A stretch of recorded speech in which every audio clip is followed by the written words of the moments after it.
beshi ko. Today tayo ay naglalagay dito ng signs na naglalagay ng go to school pero Tagalog.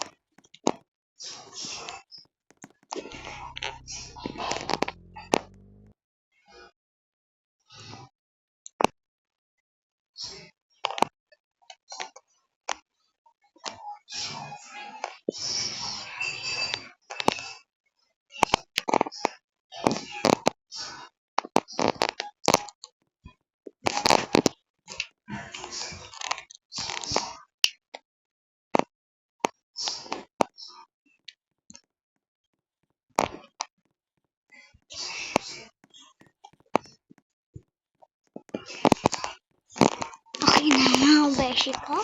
So, pupunta na tayo.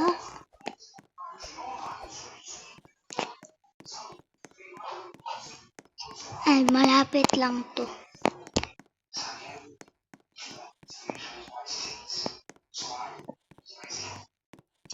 So, nandito na tayo mga besh. Tapos, may bukas na ganun. So, tayo ay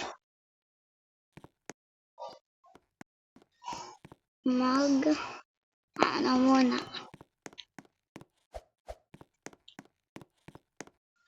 Papalit.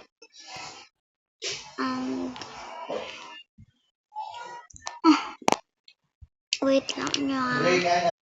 And guys, ito na ang final result. Hintayin nyo lang ng part 2. Okay? Madali lang. Bye-bye.